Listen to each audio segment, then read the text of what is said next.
Good evening, everybody. We're going to go ahead and get tonight's meeting started. It is Thursday, February 8, 2018 at 6 p.m. We'll do the Sacramento Metropolitan Board meeting. Call this meeting to order. If we can start with a pledge to the flag. Director Wood, please. Pledge allegiance to the flag of the United States of America and to the republic for which it stands, one nation, under God, indivisible, with liberty and justice for all. Thank you, Director Wood. The open session meeting is videotaped at Cablecast on Metro Cable 14, replay on Saturday, February 10th, 2018 at 12 noon, and Monday, February 12th, 2018 at 6 p.m. on Channel 14. Webcast at www.sacmetrocable.tv. The open session meeting are also available for viewing on the district's website at www.metrofire.ca.gov. Right now is an opportunity for members of the public to discuss matters of public interest on or not on the agenda. Madam Clerk, do we have any speakers? There are no speakers this evening. Thank you very much. Just an item of note for an adjustment. On tonight's meeting, there was a presentation item. We have decided to move that and has been tabled to February 22nd. And moving on, if we can, to the consent items. Do we have any questions or comments? Mr. Chairman, I move approval of the consent agenda. Second. Madam Clerk? Director Gale.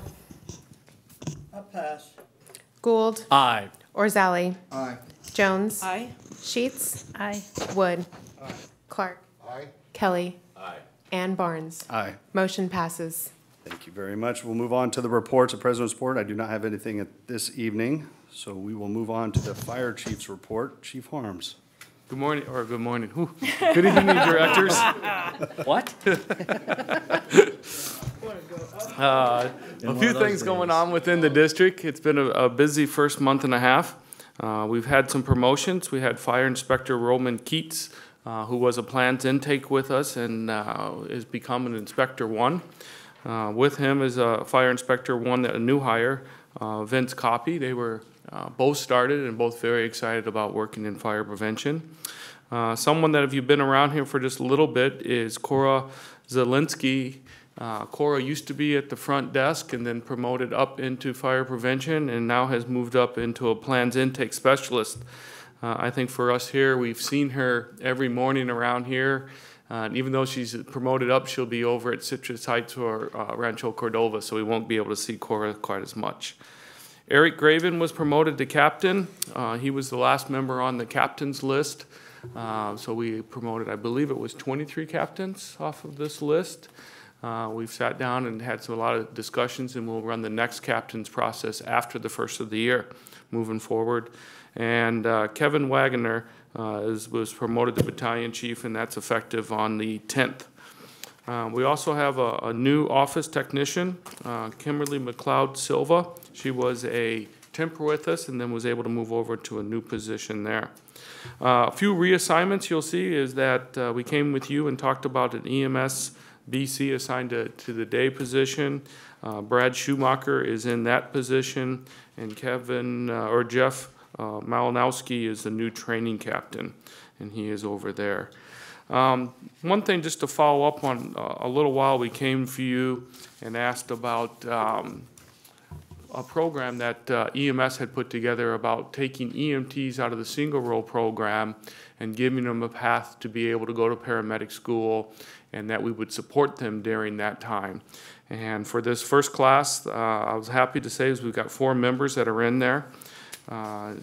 They just started their didactic portion of it, and that will be January through May. They'll go Monday, Wednesdays, and Fridays all day or until late in the afternoon. During the summer months, then they'll do some random shifts at the hospital for their clinical rotations. Most of that will be we'll work with their schedule, so it'll be off their schedule, so they won't take time off for that. And then their fall months, they'll be doing their field internship. So EMS was able to turn that, I think, around really quick, and being able to put that out to the members and get 4 people into the class. And I think that's a great partnership we have with the community college there. Again, just a number of meetings going on with staff here and with labor. Myself and Chief Shannon had an opportunity to go over to Salt Lake City.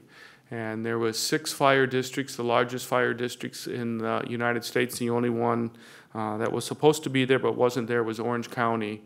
And we spent about 2 days with ourselves, with the chief and some staff from there, and just talking about somewhat about the differences between a city and a district, but what are people doing, what things are going well, what are some of the struggles.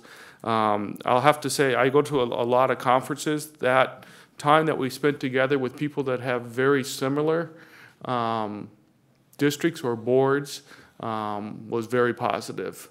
I do have to say one of them, I think, said they had 11 or 13 board members. So they're working through that. Mid-year budget meeting. We had our mid-year budget meeting and working with that, and the finance division is working forward. I believe today, unfortunately I missed it, but they had their first cap-to-cap meeting. Hopefully a few of you were able to attend those. Chief Johnson is on that. And probably the most important thing of the report here is this weekend is Fill the Boot for the Burn Institute. Or on Saturday from 9 to 10 is the Chief's Challenge. My fellow friend from Roseville has called me out on most social media right now. So any help on that side would be greatly appreciated. That ends my report unless you have any questions. Thank you, Chief Harms. Any questions or comments for the chief? All right, thank you. Operations report, Chief Bridge. And his entourage. Oh, yeah. 3 of them. Yeah. Big year last year. He's got his own security detail now. President Barnes, directors, Chief Harms, thank you. We're choosing a little different format this time to present to you what a year in review we did for 2017. As we historically in the last several years, we've provided you with some statistics to let you know approximately how many runs and calls that we're going on from board meeting to board meeting. With the assistance of our assistant chiefs who run the shifts, Chief Neville in charge of the C shift, and Chief Neville is in charge of our B shift, and Chief Quinn, who wasn't able to be here tonight, but he's in charge of our A shift. They were able to compile a lot of the historical data since what we did since last January, all the way through New Year's Eve, just about a month ago. And then with the assistance from Community Relations, Captain Vestal, they were able to put the numbers to some video and some music. So with that, I'd like to be able to present to you a year in review from the Operations Division. Great.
So you have, we were able to provide, I hope you enjoy that. Thank you. Captain Vestal, thank you. We'll talk to him about the music in the background. I thought it was well done. I appreciated the work they did. I know everybody I get tired of hearing my own voice, so I said the more videos you can do, the better. I just hit play. I'll come up and hit play. We've also provided you a stat sheet also, because I know the numbers fly by there, and it's hard to retain them all, but just wanted to take this time now to put it back to you, and if you have any questions regarding what we did last year. Thank you, Chief Bridge. Any questions or comments? I have a quick question, just a clarification. Go ahead. On the video, what was the number for, it looked like it was 798 deployed days, or was that per person? 738, I believe, was the number here. Let me Yeah, get to my it was sheet. hundreds, 700 something. I was just curious, how was that calculated? Is that per person? Each Yeah. day represents a person? No, not each person, so each unit, so a total of 700. Unit? Yeah, so if we have Wow. a strike team that's gone for 14 days, there's 14, then the other one went out for 10 days, there's, 14, 10, 24, and if you add them all up, you get 738 days. That is an incredible amount, Chief. Yeah, we had a lot of master mutual aid assistance throughout the state of California and across the country, Puerto Rico and Texas, and everywhere, all over the wine country down to Santa Barbara. Didn't think there was going to be math tonight, did you? No, thank God I a great staff behind me that provides me stat sheets. Otherwise, that's a lot of numbers from 2017. So it was by far our busiest year, and our busiest year on deployments as well. Thank you very much. Any other additional comments? Director Clark? Hopefully this year is a lot calmer than last year, because I tell you what, that was if I may say that kind of the year from hell. Yeah, it was. Planet. And I think also we, and I'm going to give a moment here to Chief Wagaman to provide some additional information in terms of how busy we really are. Yeah. But last year, it comes to prove that they used to say fires, they use the term fire season. Fire season is now year-round. It's been that way. And we're also finding that with Sacramento being such a vulnerable city with the levees and in the conditions that they're in, as old as they are, we're just finding the value of our Special Operations Division, because in the event of one of those, and we had a leak last year, and then the Oroville, I mean, we're looking at a huge potential here. And so we had our helicopter up most of the winter last year. So we're finding the need to fly them more and more, because they provide extreme, the intel that they're able to provide us on the ground. Because when you're in a boat and you're trying to search an area without the eyes in the sky, it really delays that search process. But Chief Wagaman would provide some additional intel on the automatic gate stuff. Sure. Thank you, Chief. Good evening, Directors, Assistant Chief Wagaman, B-Shift Operations. In addition to the numbers that Chief Bridge provided you this evening, I actually have some additional numbers that I think that you might find interesting, and that's the number of calls that we provide service to other agencies within our region. And in 2017, we provided automatic aid to our regional partners 16,507 times. And they reciprocated that service to Metro's jurisdiction 10,244 times. I can tell the highest number is that the service provided the city of Sacramento, and that reciprocating number from the city of Sacramento back into Metro Fire. So we provided a service to the city of Sacramento 14,344 times last year, and they provided a service back into Metro Fire 7,332 times. Thank you very much. You betcha. Appreciate it. Any additional questions? Mr. President, I have a question. Yes, sir. Go ahead, Director Gill. In the past, that we had tragedy in Puerto Rico, which is a province of the United States, and Virgin Islands had the same kind of thing. Did we give any support to the Virgin Islands, which is in the same vicinity, which is a part of these United States? Yes, members of Metro Fire that are part of the California Urban Search and Rescue Team, California Task Force 7, they were deployed to Puerto Rico to assist in those efforts. I said the Virgin Islands. Not to the Virgin Islands, but we did, we were deployed to Puerto Rico. Yeah, they are in the same vicinity and very stable area.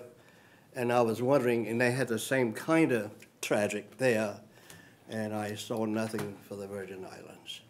I can speak to that. I think, too, that in the way that the federal system works for the urban search and rescue teams, when they call and we're up, we have there's multiple teams throughout the entire country, and there's a rotation. So they probably were provided service from an urban search and rescue at that point from another one of the teams, and whether it was on the East Coast or the South. Yeah, that's what I was wondering, because I saw nothing, because I got, as a matter of fact, some calls to that effect. But I do know that when they call, we go. Of course. Well, at a cost. It's not a free. Yeah. Of course.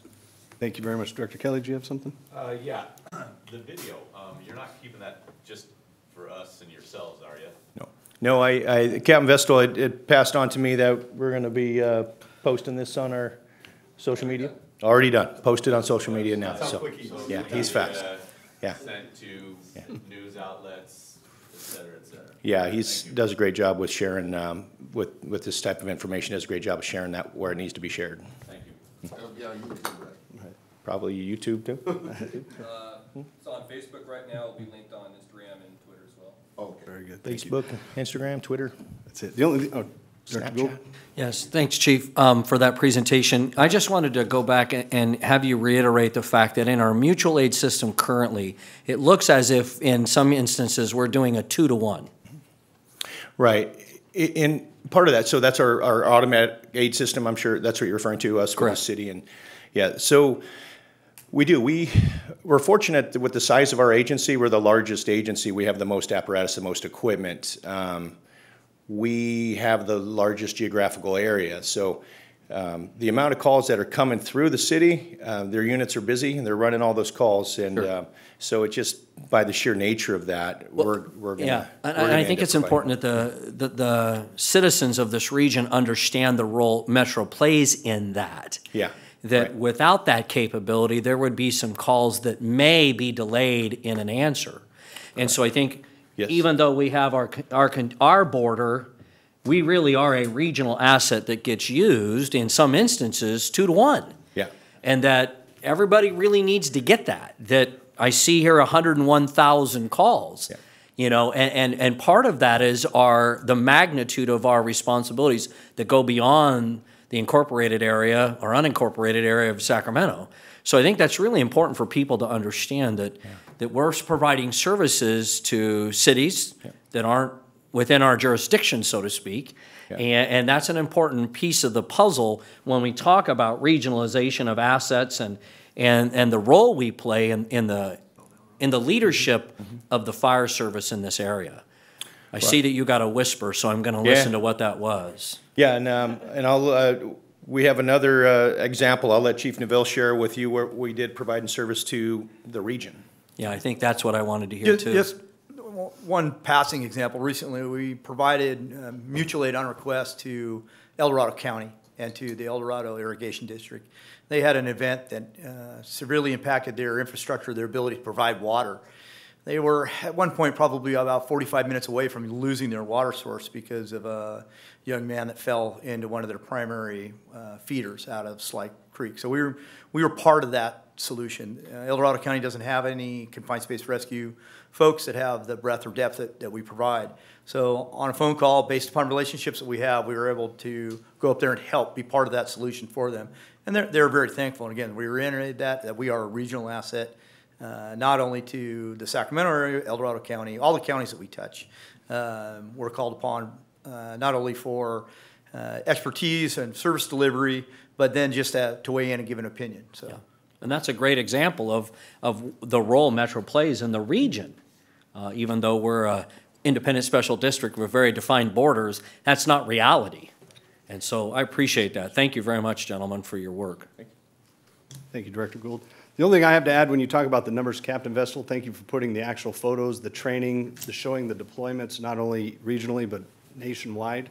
But when you talk about numbers, you just throw numbers, right? I'm glad CFO Thomas is not here to confirm my numbers. But on the busiest units, Engine 53, 4,686 calls. That's 12 a day. And if you got the medic 24 at 5,147, that's 14 calls a day.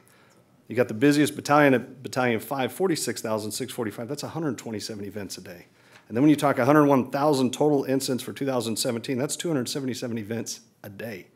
So when you talk about the staff that we have, the great men and women, not only out in the field, but the one behind the scenes, I'm telling you, first class. And that video, thank you for putting that together, because when people see that, that's the reality of what we do. It's not just the deployments, but it's the training, so we're successful in those deployments. So thank you very much. Director Barnes?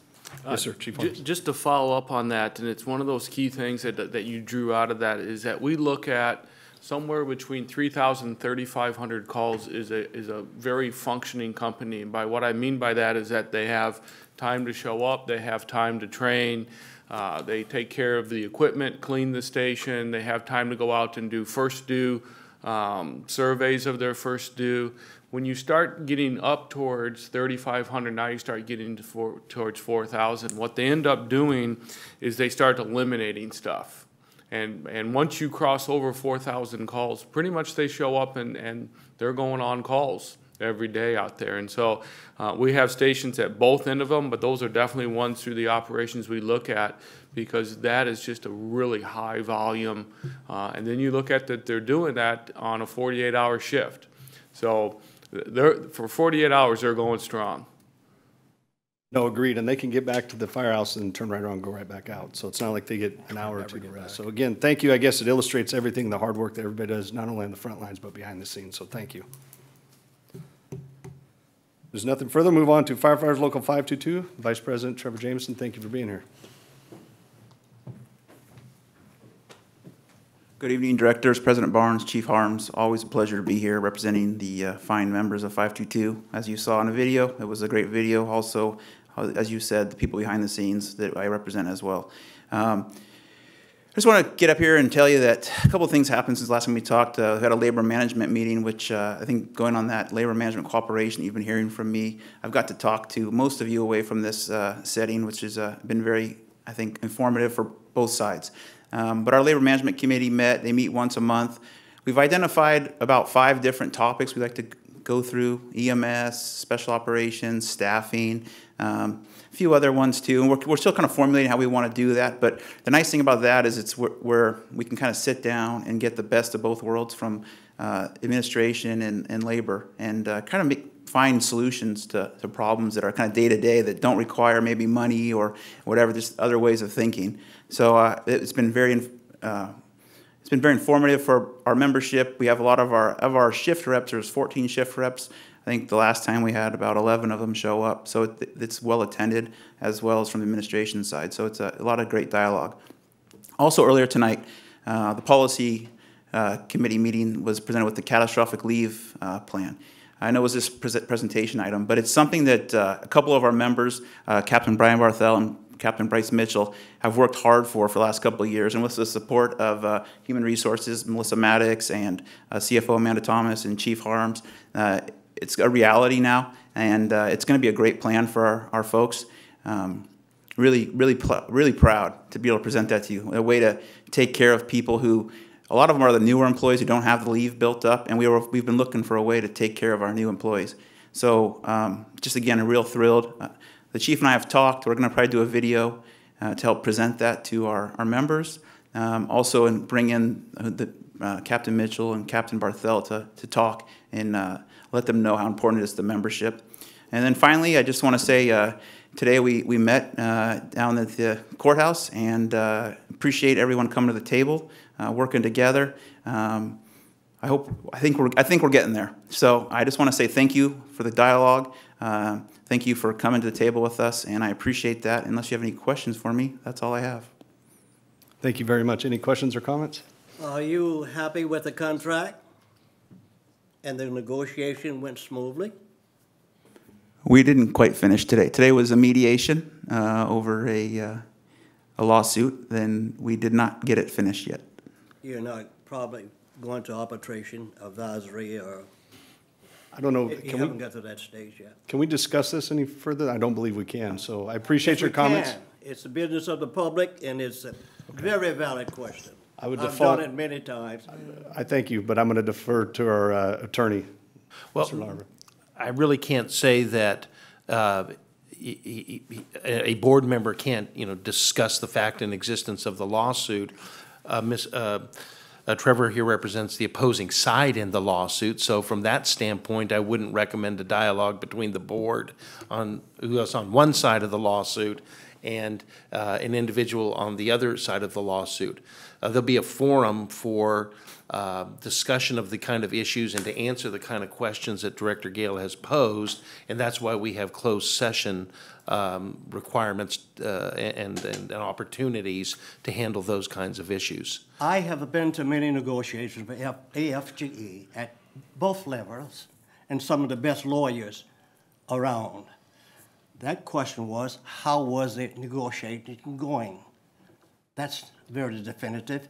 And I believe you said smoothly, then you asked if it was moving to arbitration. Just a moment, please. Let me finish. Yes, sir. I've done it many times, AFGE, and that question was very valid. Thank you very much. Thank you. You know, a lot of people run their mouth and talk and has no experience, nothing but yap, yap, yap. Thank you. Very good. Thank you for your comments. Of course. Thank you for the great job you're doing. Thank you, Director Gale. Director Gould, if you would. Trevor, I have a couple of things. When that catastrophic leave policy came before the policy committee tonight, I too want to thank you and the members that really participated in all of that. It was a fine policy for all of those that are going to be impacted by it. I suggested a couple of ideas that I would really like you to circle back with Melissa and others relative to the opt-in option that down the road we may want to look at. But I was really impressed with the quality of the structure of the policy, and I'm grateful for the presentation. So I wanted to let you know that. Thank you for all your work, and thank the folks that were involved in its development. Thank you. Appreciate it. Very well said. Thank you. Any additional comments? Thank you. Appreciate it. Thank you. Okay, moving on to committee and delegate reports. Executive committee, we did not meet and do not have a meeting at this point scheduled in the future. So moving on to Communication Center JPA, Chief Johnson. Good evening, Directors, Chief Arms. Comm Center JPA has not met since your last meeting. We meet next February 27th, 9 a.m. in this quarters. Thank you. Thank you, Chief Johnson. California Fire Rescue Training JPA, Chief Shannon. Yeah, I've also not met since our last meeting. Our next meeting is March 15th, 4 o'clock, next door at the CES. Great. Thank you very much, sir. Finance and Audit Committee, Director Kelly. The audit committee has not met since we last reported out. We will meet again on the 22nd, I believe it is. Something of the nature. Yeah, thank you. Thank you very much. And Policy Committee, Director Gould. Thank you, Mr. Chair. This evening, the Policy Committee met and elected its new leadership. In addition to that, we heard as presentation items the catastrophic leave policy for represented and unrepresented folks. It was just a presentation item, but we did have some comments and some ideas that we'd like to see in the future integrated into that potentially, but really pleased with the quality of what came in front of us. And we adjourned the meeting, and we are looking forward to scheduling another policy meeting sometime in the future. Thank you, Mr. Chair. Thank you, Director Gould. Okay, before we go into closed session, we're going to go ahead and go on to board member comments and questions. And as always said, hopefully nobody's sitting out here when we come back. But I'll start to my left, Director Kelly. Mr. Chairman, I would like to help the chief out tonight, so I will dig deep. Get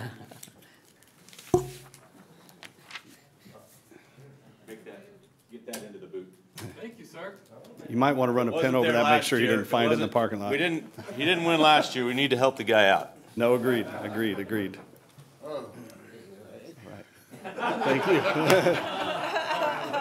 Do you take checks? No, I'm kidding. Well, I'm just saying. All right, moving on to Director Clark. You can take that, take care of that later. Yeah. Jeez. You can say you're on a fixed income. There you go. You could use the square. Yeah. Do you have any? That's all I have. Okay, thank you. Director Wood. Just want to say to you, Director Barnes, thank you for the work you did with the Guns and Hoses. It was an absolutely outstanding event, despite the game's outcome. It was a very good time. And Chief, I'll have to take care of you. I'll be out volunteering for the Burn Institute this Saturday, so I'll see you there. Thank you. Thank you, Director Wood. We're going to go and move all the way to the right. Director Gale. Nothing in particular. I'll pass. Thank you, sir. Director Gould. Thank you, Mr. Chair. I just wanted to say thank you for the men and women and everyone that supports this organization. As we see a 6% increase in our service volume almost annually, year over year, we're sensitive to the impact that that has on everyone. And hopefully in the 2018 rotation, we'll continue to be sharpened to that issue and focused on how we can implement policies that will help reduce some of the stress that that brings into the system. We get it. I think we get it. But thank you very much for all the work you all do. Thank you, Mr. Chair. Thank you, Director Gould. Director Rosali. I just wanted to commend the staff for the report you made tonight. Hearing the numbers is one thing. It is another thing to visually see examples of what the men and women do. It's greatly appreciated. So thank you and congratulations. Thank you, Director Rosali. Director Sheets. I wanted to congratulate Captain Graven and Captain Malinowski and all the other members that were promoted. I'm excited for Fill the Boot. I'll be there Friday, and we'll be walking, and we'll bring my family to donate to you on Saturday. Thank you for the year in review for the Operations Division. That was outstanding. In regards to closed session item number 2, pending litigation, I'm going to recuse myself. And at the conclusion of that item, we'll return for closed session items 1 and 3. Thank you, Director Sheets. Director Jones. Thank you. Just ditto to all the positive comments that my fellow directors have made, and I rest. Thank you. Thank you. Everything's been said. The Fill the Booth this weekend. Hopefully everybody gets out and supports Chief Arms. We had him come out here all the way from Phoenix, and we need to get him in first place so we can get some bragging rights. I'll find some cell phone jammers so your counterpart in Roseville cannot post anything on social media from now on. As you know, last weekend, or Director Wood said, Guns N' Hoses football game. It was a great game. I'm telling you, we raised lots of money for local charities. Most importantly, Firefighter Burn Institute is going to be a huge recipient of this. And it's really exciting to see so many people come together. The firefighter personnel that sacrifice their time away from their home, their families that they already do on their shift, and they come out and play for a great cause to support local community events is absolutely humbling. So I appreciate everybody doing that. Again, first-class organization. I've said that before from the video, the numbers that we talk about, all those numbers come with a price tag, and everybody behind the scenes that keeps making those phone calls to make sure that money comes back for reimbursement. We know it doesn't come back 100% match, but we still try. But again, first-class organization, thank you for everybody involved. I get excited for 2018 and what we have to offer from that point. So on that, we're going to adjourn and go into closed session. Thank you.